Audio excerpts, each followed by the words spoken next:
Hoje, o advogado e professor universitário Pedro Puccini Mendes vai nos falar sobre a gestão de contratos do produtor rural. Esses contratos envolvem não só a compra e a venda de um imóvel, mas também sobre os arrendamentos.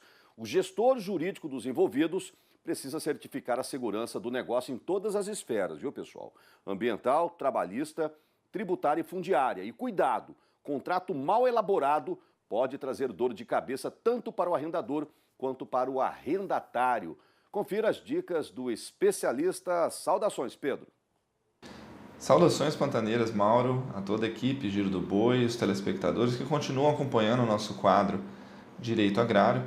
E nessa edição atual, a gente trata um pouquinho da gestão dos contratos do produtor rural.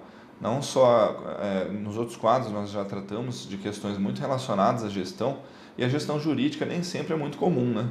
O produtor nem sempre inclui os assuntos jurídicos dentro do seu planejamento e que isso traz sérios riscos, né, em várias áreas do direito que nós vamos comentar nesse quadro.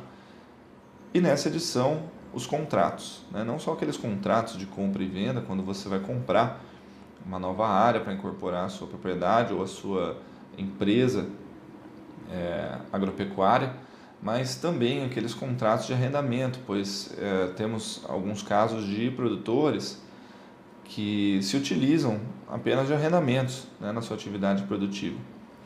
Pois bem, então esse cuidado com a gestão dos contratos, primeiro ele acontece em todas as áreas na hora de firmar um contrato, né, observar as questões ambientais, trabalhistas, tributárias, que nós já comentamos nos quadros passados, mas vamos falar também de alguns prazos que o produtor, seja ele arrendador ou arrendatário, ele deve estar atento com a sua agenda.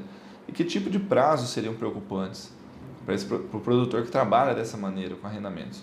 Bom, falando pelo arrendador ou pelo arrendatário, os prazos de término desses contratos são extremamente importantes de serem agendados e observados, já que com uma determinada antecedência ao fim desses contratos, é que o produtor vai negociar as condições e preços de uma possível renovação desse contrato, certo? E falando pelo lado do arrendador, como seria essa gestão de prazos desses contratos? Falando pelo lado do arrendador, ou seja, o dono da propriedade rural, segundo a lei que determina as regras dos contratos agrários, que é o Estatuto da Terra, esse arrendador ele tem 6 meses antes do fim do prazo do contrato para notificar o seu arrendatário sobre uma renovação deste contrato em concorrência com outros interessados. Então ele tem que comunicar ao arrendatário que ele tem o direito de preferência com esses 6 meses de antecedência. E para isso ele deve fazer ele deve seguir um rito próprio, que é fazer essa notificação nos cartórios, né? E através desta notificação encaminhar junto a proposta dos interessados devidamente assinada. Não adianta só encaminhar a notificação e que não seja feita por meio de cartórios. A notificação que não acompanha as propostas, ela é chamada pela lei de denúncia vazia, né? E ela não tem validade. E nem aquela notificação que é encaminhada fora do prazo, né? Então aí o arrendador acaba perdendo esse direito. Então é interessante negociar com uma determinada antecedência, né, as propostas e as condições de renovação. E falando pelo lado do arrendatário, qual seria a gestão recomendada? Pelo lado do arrendatário, seus prazos eles têm que ser agendados, pois agendar o fim dos prazos se for agricultura, de uma colheita, se for da pecuária, o fim de um ciclo produtivo ou reprodutivo, né?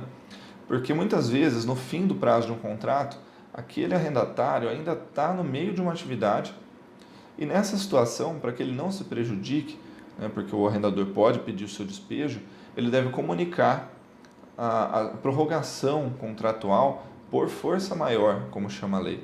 Né? Ou seja, são causas que o arrendatário não deu culpa a isso, né, que muitas vezes condições climáticas ou condições da própria atividade produtiva, né, que acabam forçando o arrendatário a ficar mais um tempo nessa área.